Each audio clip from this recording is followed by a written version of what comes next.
Most people assume the police are trained to handle real violence. They're not. The truth is, even the cops aren't ready for the chaos of street combat. Their training is outdated, limited, and completely insufficient for real-world attacks. Relying on them to save you, that could be a fatal mistake. Let's check it out.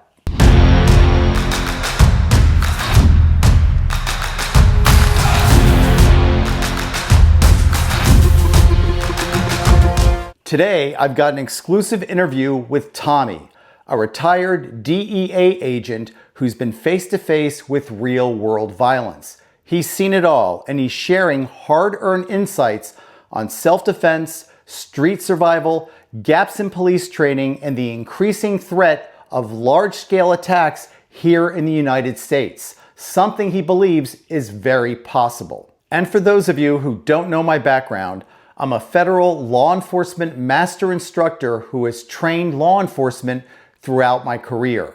In fact, I was the architect behind the Defensive Tactics Program for the United States Border Patrol, where I taught, trained, and certified defensive tactics instructors to teach my contemporary fighting arts officer survival training program. Now, for decades, I've taught law enforcement, military, and civilians the harsh realities of combat. And Tommy's about to validate everything I've been saying all of these years. So Tommy, why don't you talk to us a little bit about your thoughts on ground fighting, mixed martial arts from a law enforcement perspective, because you've obviously been there, done that. What's your opinion on all that? So if you're in a fight with somebody and you take them to the ground in a jiu-jitsu move, you know, that's great. You could be doing everything right, but he could also reach into his pocket and pull out a knife and stick it in your ribs. He could stick it in your femoral artery. You don't know. You just don't know, and you need to take all those things into consideration. I don't know. I've never seen a jiu-jitsu school that talks about the realities of somebody sticking a knife in you. What about your experiences with other officers? Do you have any stories or any anecdotal stories where other officers had faced a bad fate because they didn't apply techniques that were efficient, effective, or safe? Do you have anything that you can fall back on to talk to the viewer about? Here's the reality that I tell you about most officers. They rely on their gun and they rely on their weapons that they have, their non-lethals. They look for, the taser is their go-to now, right? The taser is the be-all, end-all. Thank God they have it, because most of them couldn't fight their way out of a wet paper bag. You want to know the truth? That's the truth. You have some, it's the 20%. If you get that cop who's the 20%, good luck to you, you're going to lose. You're probably lucky enough not to get that one cop though, and he's going to stick you with the taser. So as a law enforcement instructor myself, I've noticed that the vast majority of police officers are so poorly trained. Why do you think the police academy doesn't train them thoroughly? Is it budgeting? Is it politics? What is it? It's a mixture of all of those things. The reason police officers are not trained properly, and I've heard this argument on Joe Rogan's podcast, like he said, we should train them like the Navy SEALs.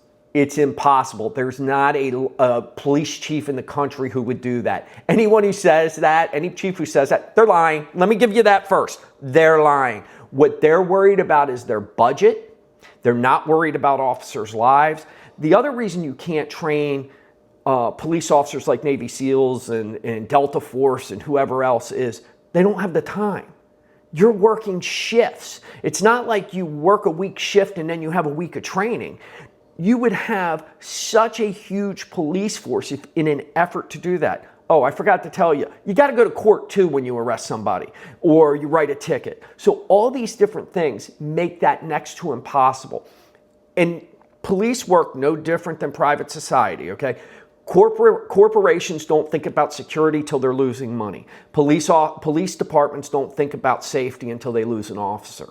So it's normally on the officer himself to do these things on his own. I know officers who buy their own weapons and buy their own ammunition because the department won't give it to them.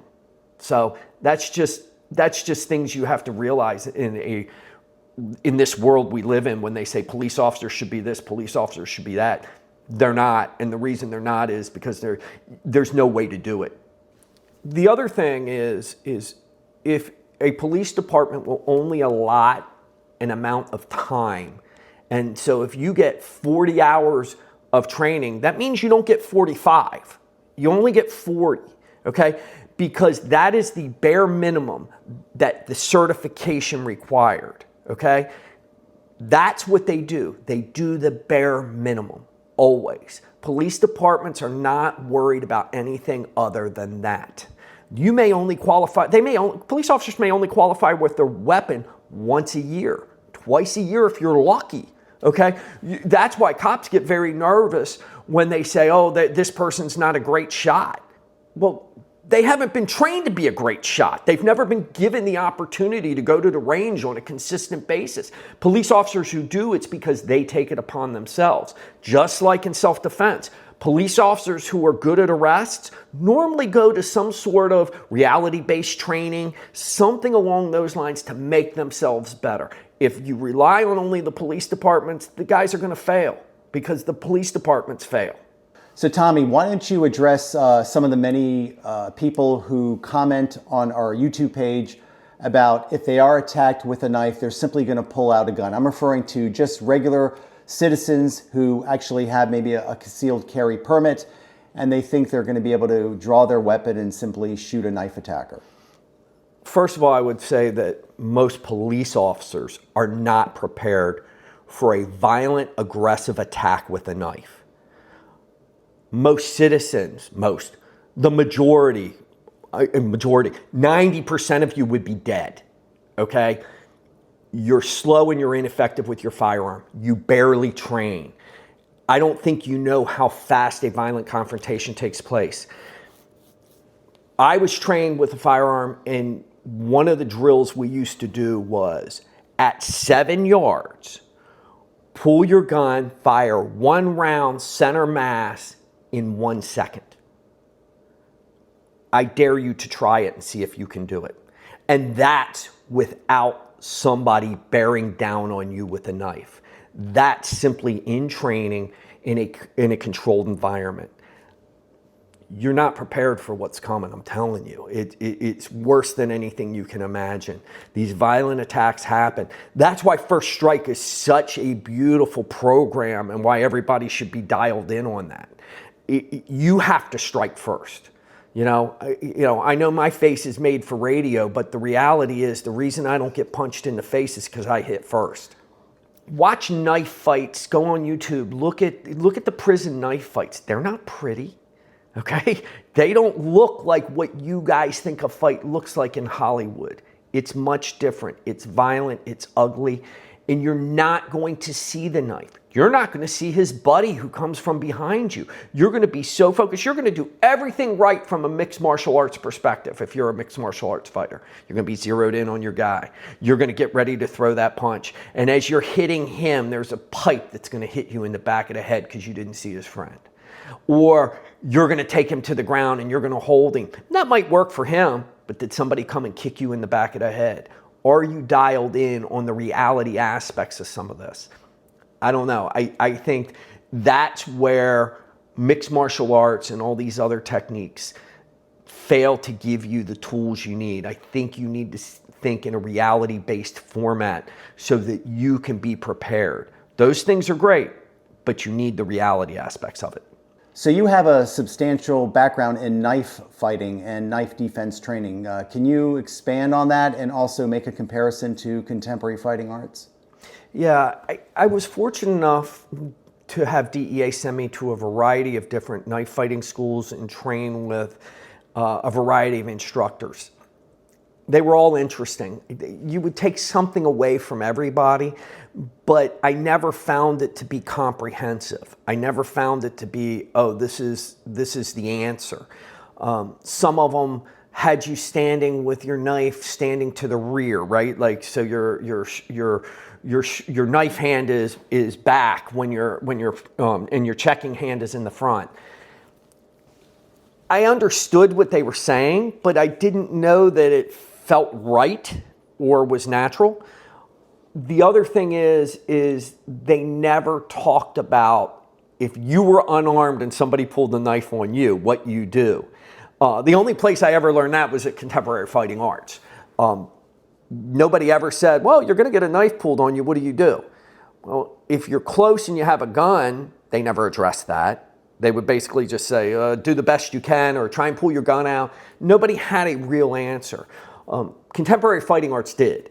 And that's what I found was the difference. They had the answer and had thought through all these scenarios.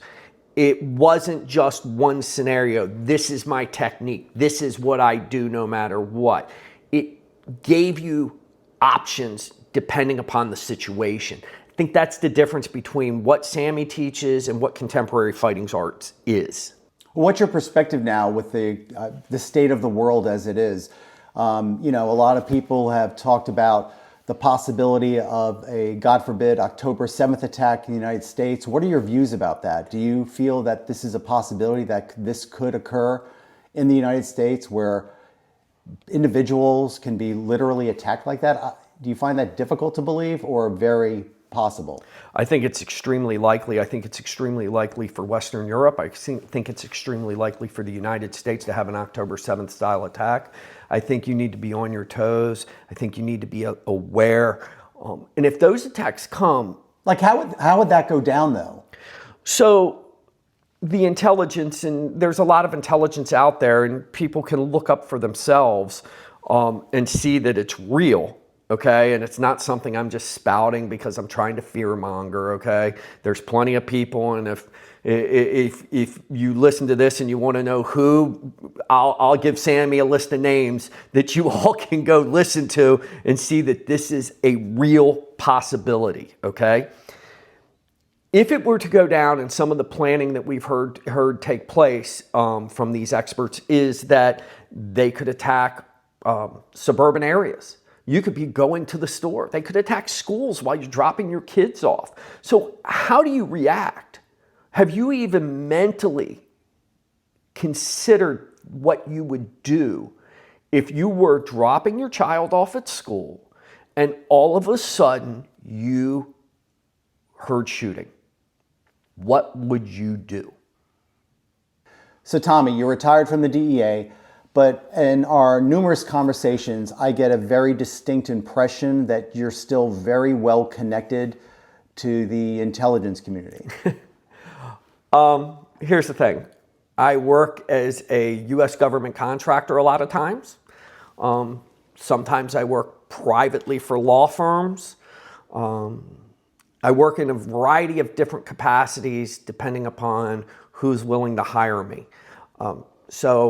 You know, I get a lot of information from a lot of different people all over the world.